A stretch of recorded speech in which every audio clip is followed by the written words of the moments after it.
I'd like to thank Simon Kingston and the West Cork History Festival very much indeed for inviting me. This is an opportunity to test some ideas, both of a historical nature, but also, as we'll see, of a more contemporary nature as well. It's still very much a work in progress.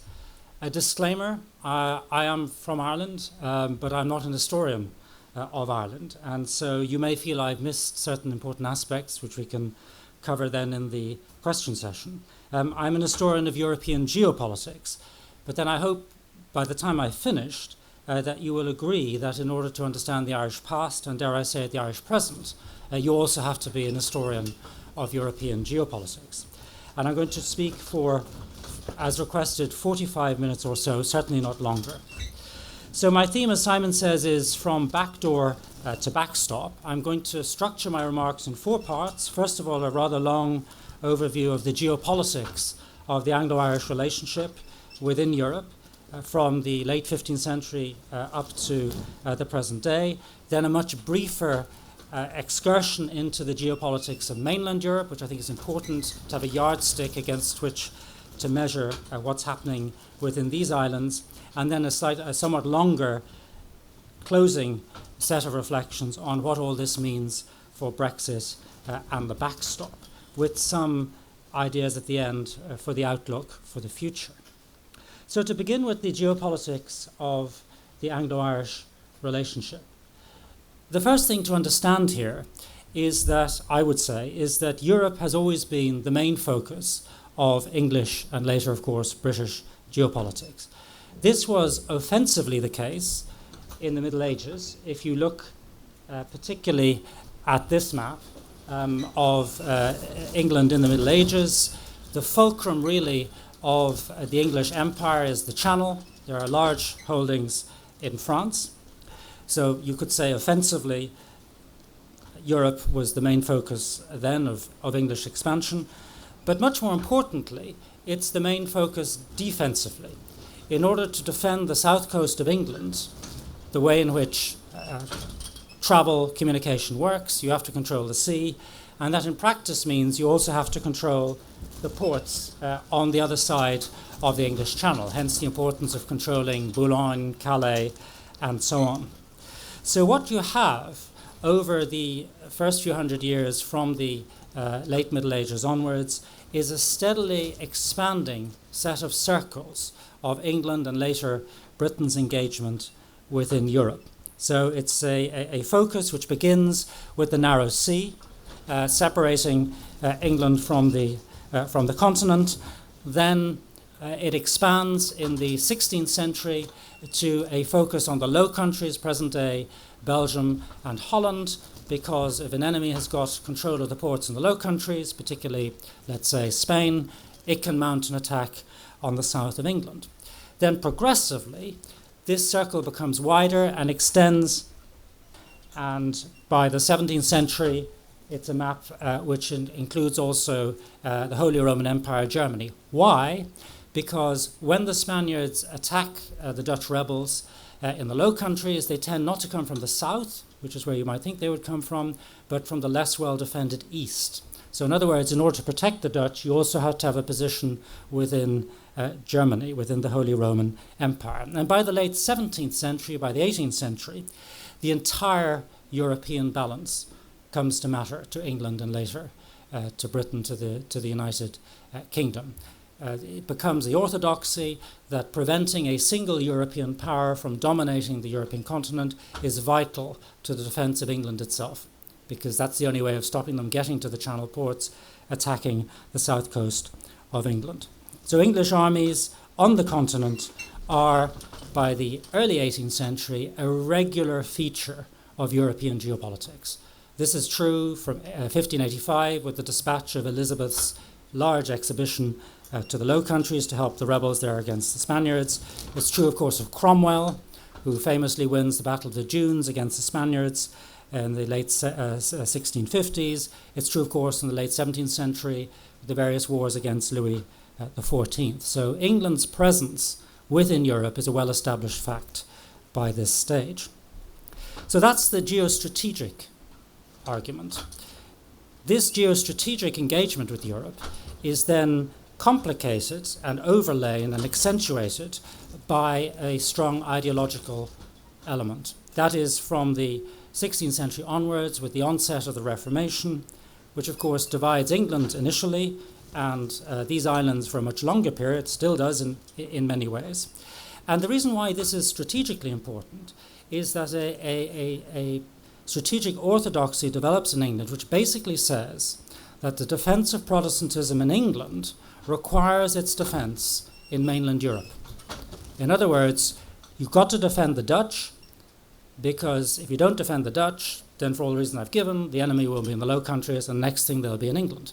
But if you're going to defend the Dutch, then you've got to defend the German Protestants, because the German Protestants are defending the Dutch, and so on. So European Protestantism is a bulwark for English Protestantism.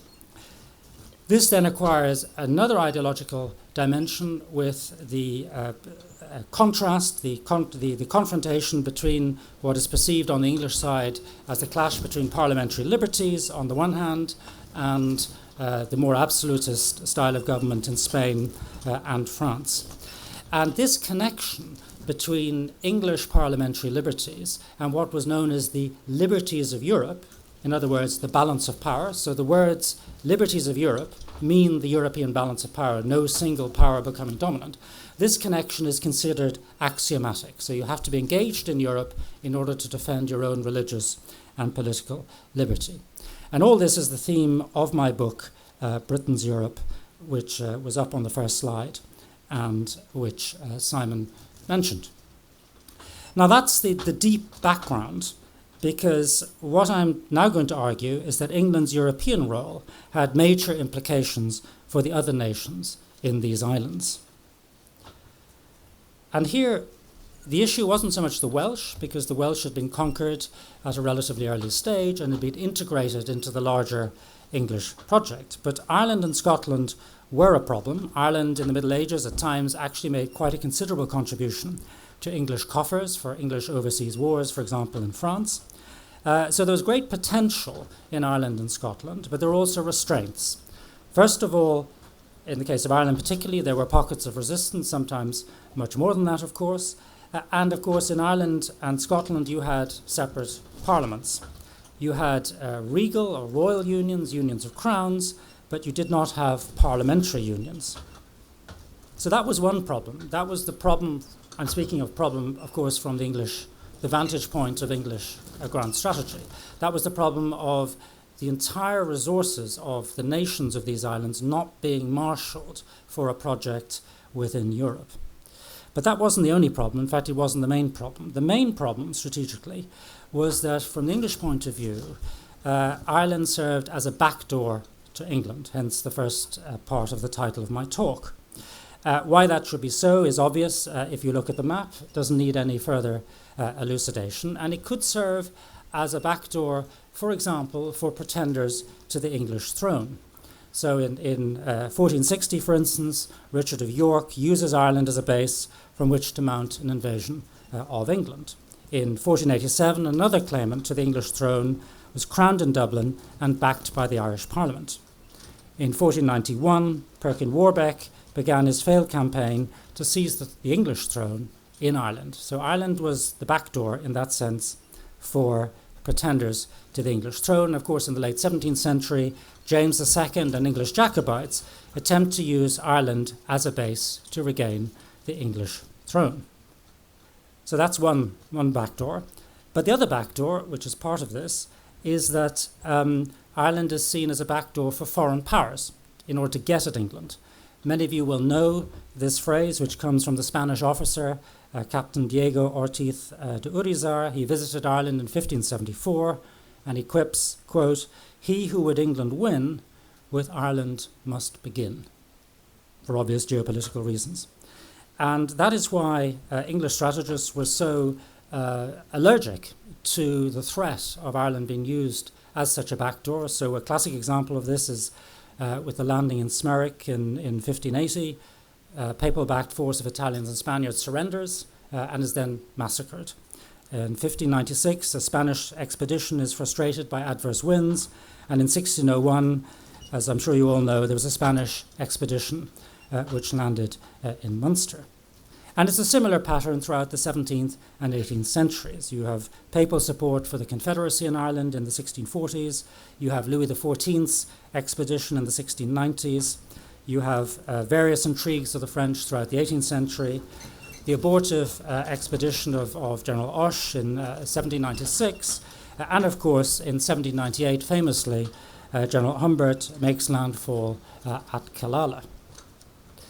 And finally, on this backdoor theme, you've got the interconnection between Irish separatist or patriotic or whatever you want to call them forces within Ireland which look to foreign powers as their sponsors against English domination.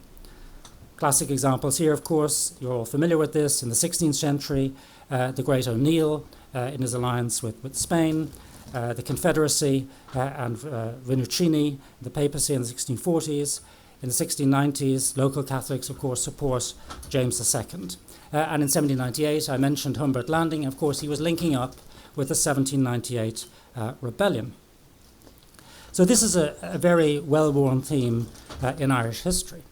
The point I want to make here, apart from the persistence of this backdoor theme, this may be relevant for our present discontents, is that none of these alliances actually helped the Irish cause as it understood itself. The Great O'Neill, of course, the Spanish forces were crushed at Kinsale in 1601. Cromwell smashed his Irish opponents in the 1640s.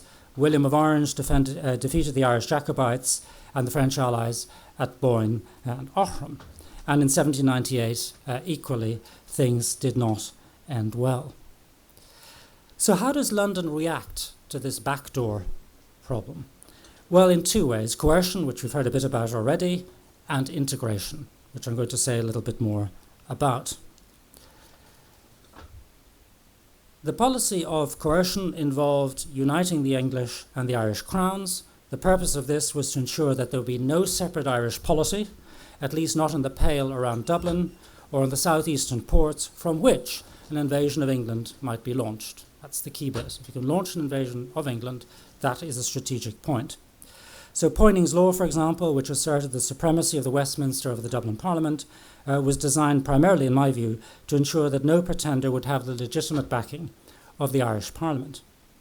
In short, England was determined to circumscribe Irish sovereignty for security reasons on the grounds that what happened in Ireland would not stay in Ireland. It was part of a larger European threat profile. And all this, of course, inquired an ideological dimension after the Reformation, where the defence of the Protestant succession of parliamentary liberties in England, which, as I said, was so important in its European policy, seemed to require the repression of Catholicism in Ireland, culminating, of course, in the 18th century penal laws.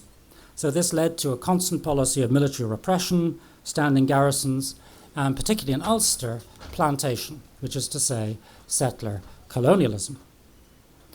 All of this is at times also, and even more so true, of Scotland. Scotland also functioned as a backdoor for France in the Middle Ages and in the early modern period. In fact, there's a term in Scottish history, the so-called Old Alliance, which sums up this idea of an alliance between Scotland and France.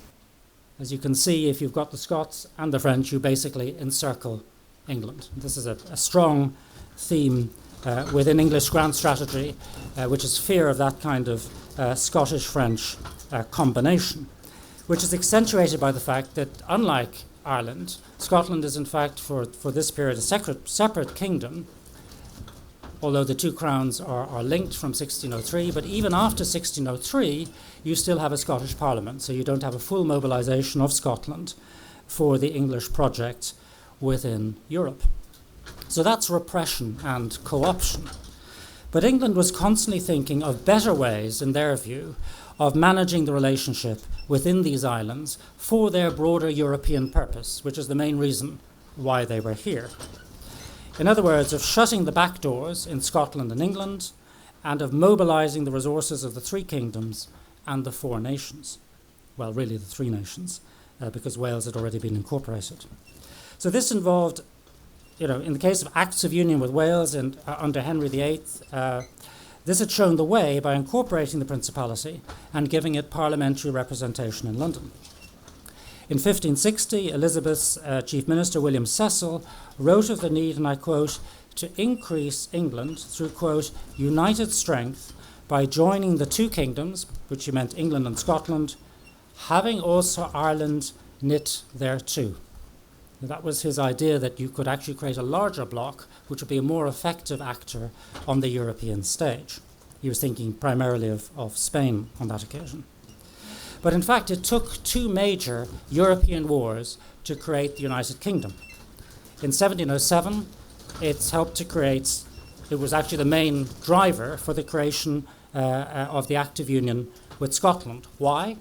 Because both Scotland and England were afraid of the France of Louis XIV, which to them epitomized counter-Reformation Catholicism, epitomized absolutist challenge to parliamentary principles, and above all, a project of what they called universal monarchy or universal domination in Europe.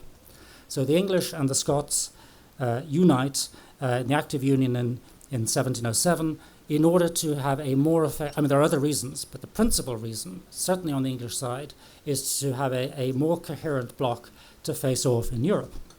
The same thing, broadly speaking, happens in Ireland in 1801 with the Active Union, which creates then the United Kingdom of Great Britain and Ireland. This is only partly a reaction to the failed 1798 rebellion, which I've mentioned, much more to Humbert's Landing, and even more to the Revolutionary and Napoleonic Wars, which were swirling all around as this process was taking place.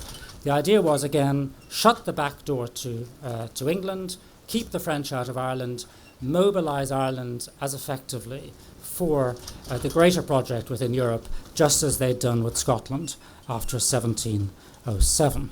And you see this in the rhetoric and thinking of the actors at the time. I'll just read out a couple of examples. In 1797, for example, Lord Camden, the Viceroy in Ireland, says, quote, that union is the only measure which alone can render this country and England so united as that it should be an advantage to it, that is to say, an advantage to England, instead of being a point dreadfully vulnerable in all future wars. Or shortly afterwards, as the Under-Secretary for Ireland, Edward Cook, said, I quote, supposing there were no other reasons which rendered the union of the sister kingdoms desirable, the state of Europe, and especially the growing power of France, seems to dictate it. So the United Kingdom project in these islands and in Europe is a product of European geopolitics. No Europe, no United Kingdom. However, it was also conceived as a way of regulating the relations between the nations. And in this sense, certainly once our Roman Catholic emancipation had been settled, it could also be seen as a project for the empowerment and containment. Empowerment in this case of the smaller nations and containment, in fact, of England. How so? Well, it gave the other nations access to the English and the imperial single market, which had been previously denied to them. It gave them per head participation in the Westminster Parliament, and thus, in effect, constrained England. And I say this because if you simply had a separate and sovereign England, because of its power and its size, it would then effectively make the other nations lacking in sovereignty. That was the argument. So it's worth pausing for a moment and reflecting on the nature of this United Kingdom, which, as I say, arose as a project for the projection of power within Europe. This United Kingdom may have been in some ways an enlarged England, but the English state, in fact, ended, according to my reading at any rate, in 1707. So it's not a nation state, it's a union of nations. It's something quite radical and new. And what it does is it brings into one place, which is Westminster, all the key issues, which is debt, defence, and what we would today call democracy. Perhaps a better word for that time would be representation. Everything to do with those three activities is located in one place, which is the Westminster Parliament. That is now not the case in Europe. I'll come back to that later. But the United Kingdom project does, in fact, effectively unite all of these aspects in one place. And what it produces is a power which is really designed for the absorption and the infliction of pain, the projection of power in Europe and in the world. What it creates is an ordering power in Europe. And I just want to illustrate this in a quick gallop through maps. So here's the map of the 18th century. You can see all the battles that British forces were involved in the 18th century deep inside Europe.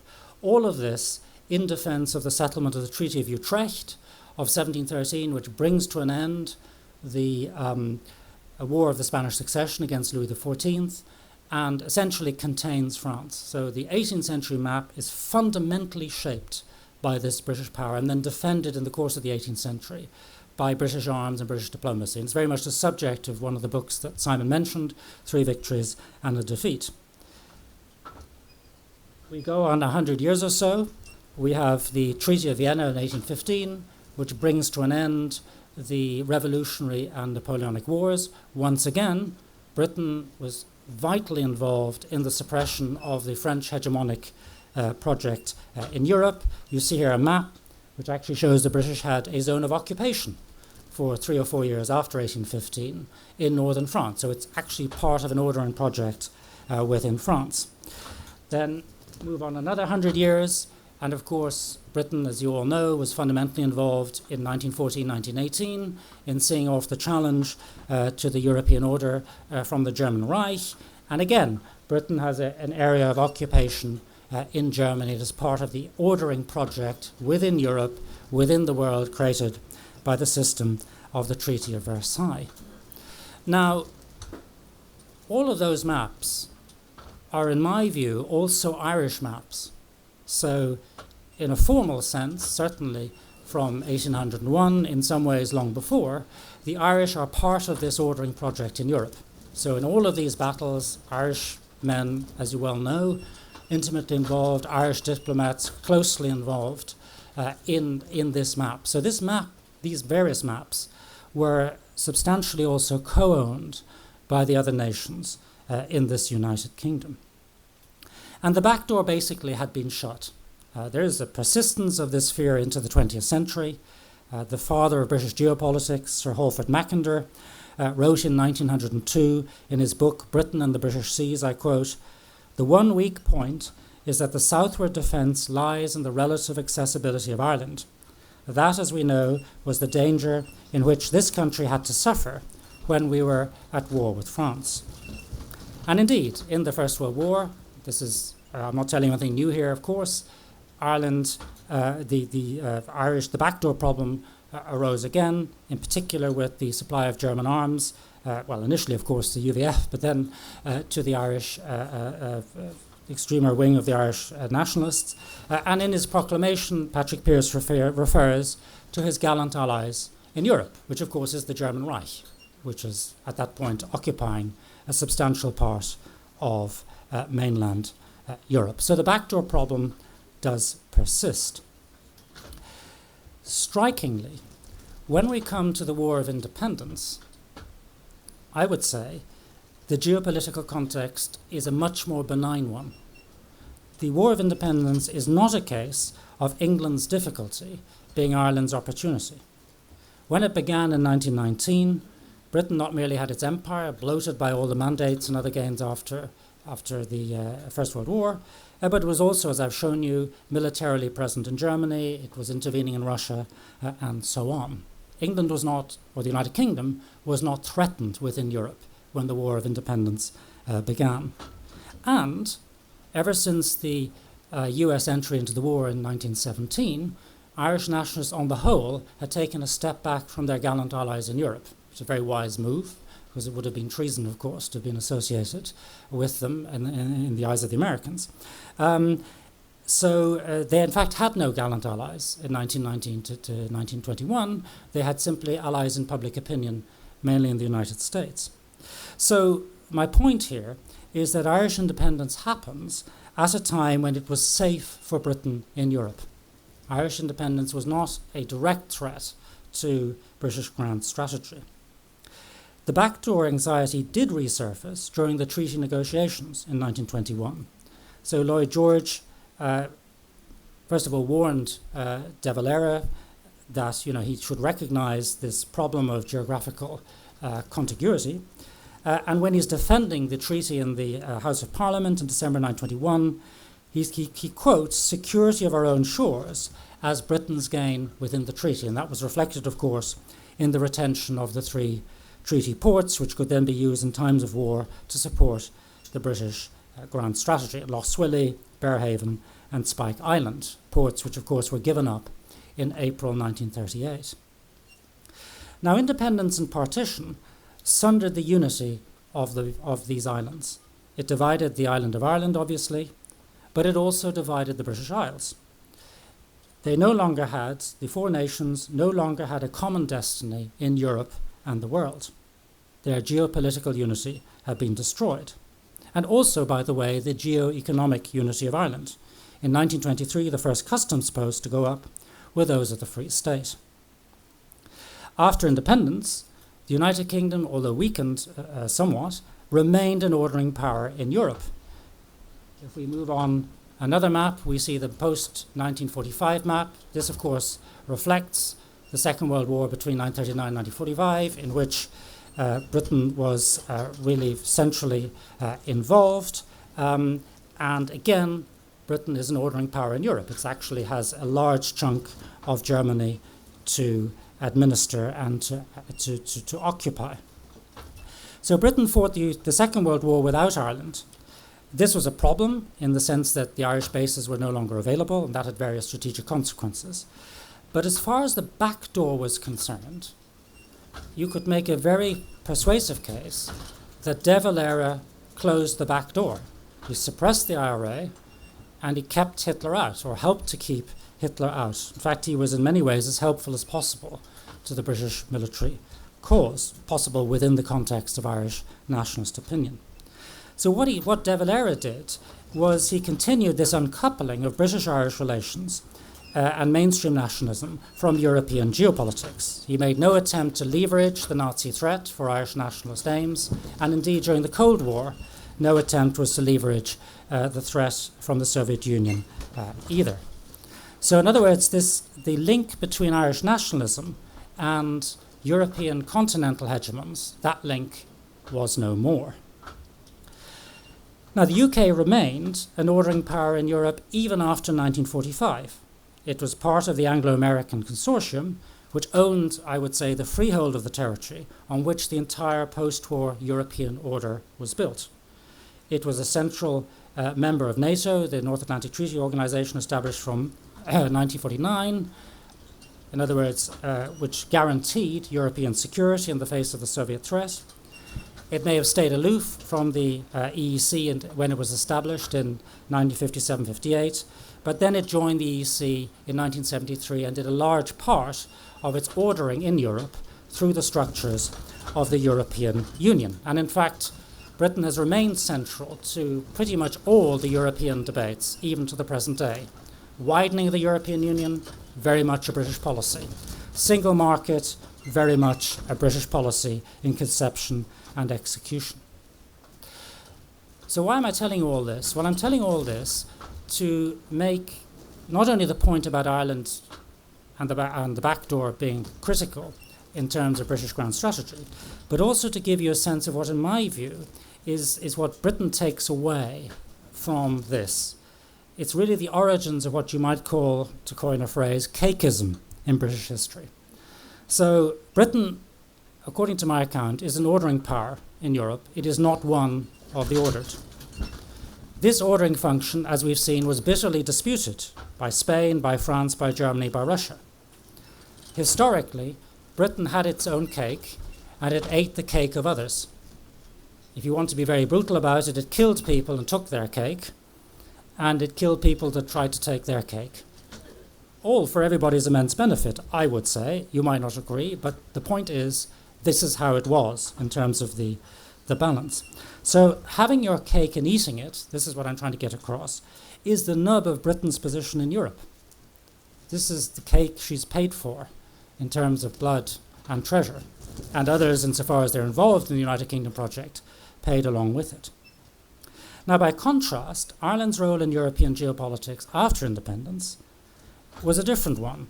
She moved from being an unwilling participant in an equal per head British Isles Union project to being at least nominally independent within the 26 counties.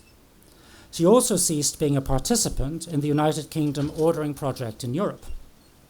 Ireland, as I've said, had co-owned this map. Now she was, in geopolitical terms, irrelevant in her own right. Still geopolitically important, but not in her own right. There are advantages and disadvantages to this.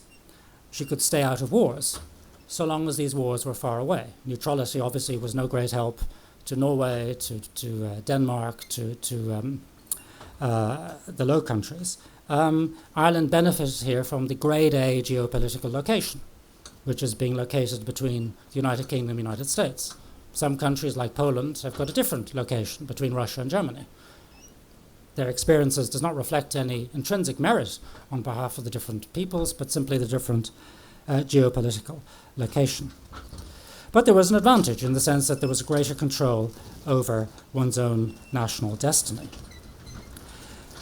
Disadvantages were also visible in terms of relationships within these islands. Ireland remained, the 26 counties remained within the British economic orbit after 1921. The currencies, of course, remained pegged. But essentially, she no longer had input into the running of things in Westminster. So in some ways, back to the 18th century. She was also caught in the maw of European geopolitics. Initially sceptical, Ireland would probably have joined the EEC earlier than she did, but she couldn't join so long as Britain didn't join. Then when Britain wanted to join, Ireland made to join as well. When that application was refused by General de Gaulle, and Ireland was afraid that the British would be let in and the Irish wouldn't, but then when the British were not let in, Ireland had to withdraw her application. So she was an object, and not a subject still of European geopolitics. And of course, geopolitics provided a fundamental context for the Northern Crisis, where Britain was anxious that the IRA was finding alliances and weapons from the Soviet Union and support from global terror, or if you prefer, freedom fighter groups. This was a similar dynamic to the past. The EEC, by the way, had very little to do with it. The EEC, both countries joined the EEC in 1973 at the height of the Troubles, and the EEC did not intervene in the course of the 70s and the 1980s. What changed vis-à-vis Northern Ireland was not the European integration context, but the geopolitical context.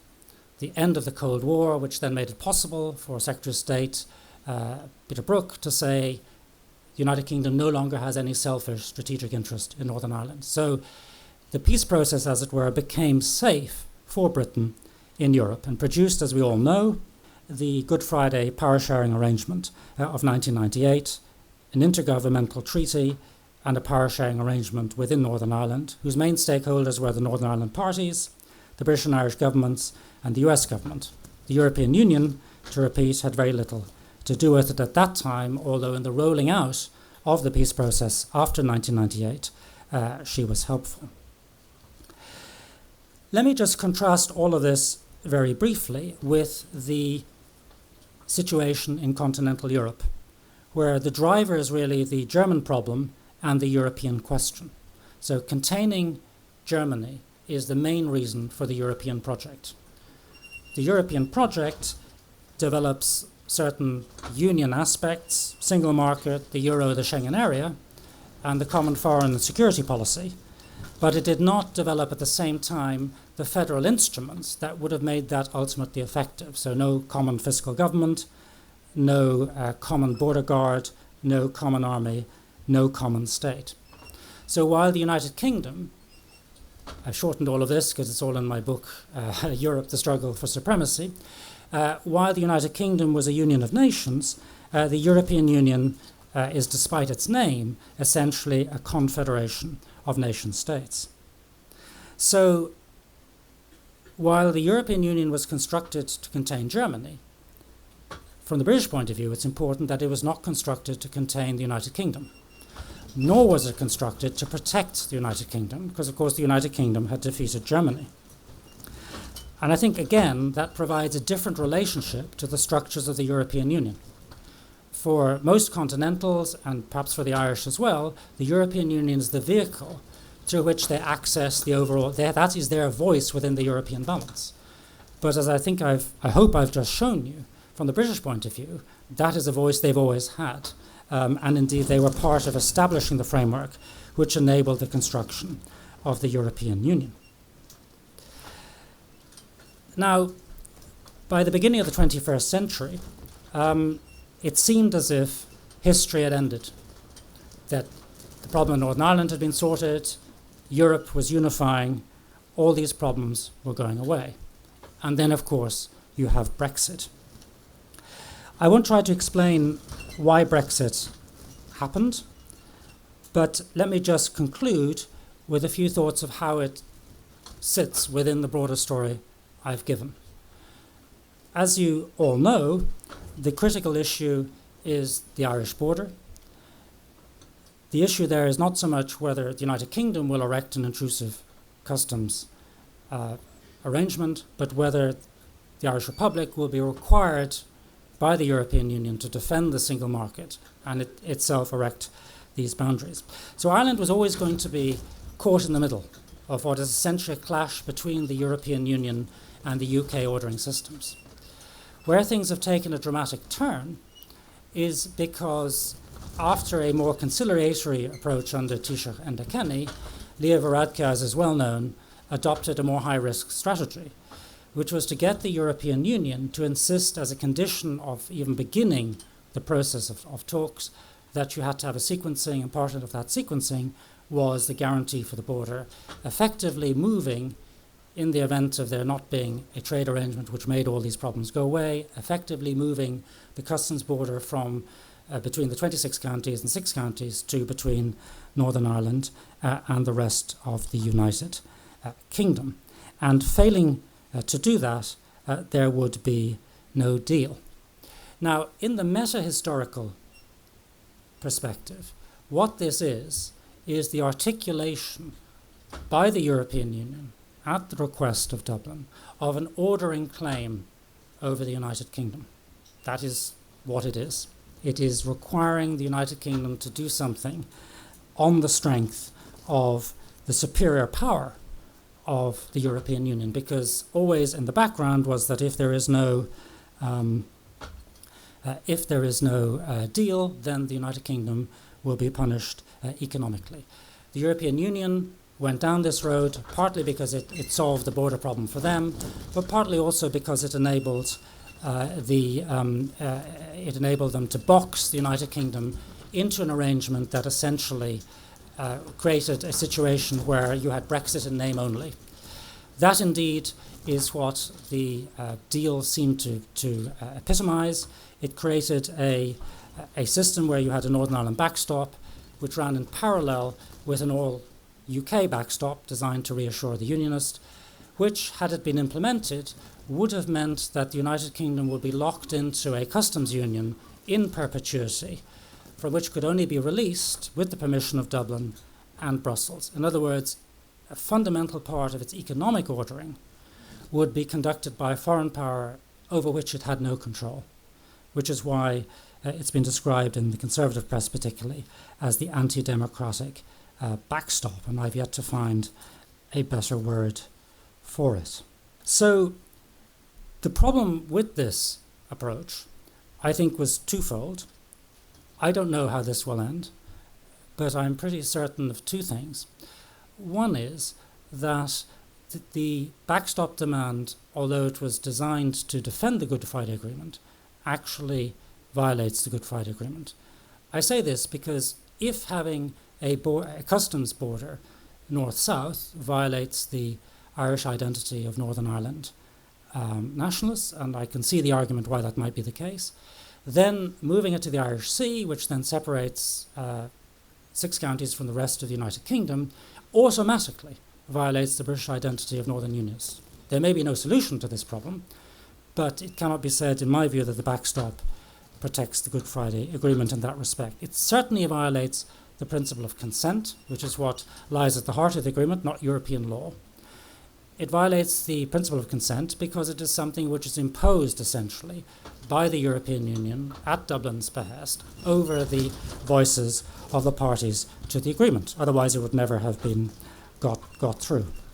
But the second reason why I think the backstop was problematic is because it violated, in my view, the European geopolitics I've just described to you, where the United Kingdom has been, for better or for worse, an ordering power in Europe, not one of the ordered.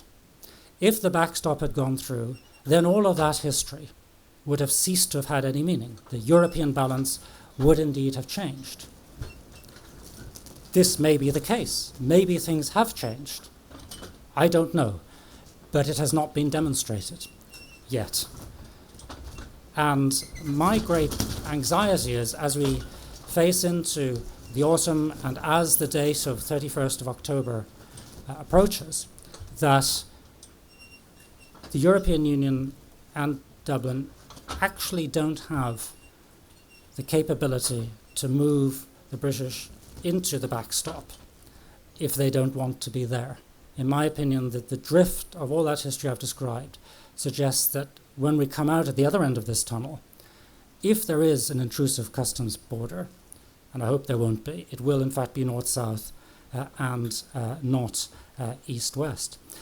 And if that is the case, and I'm not absolutely sure it is the case, but I'm fairly clear that that is the case, then of course there will be implications.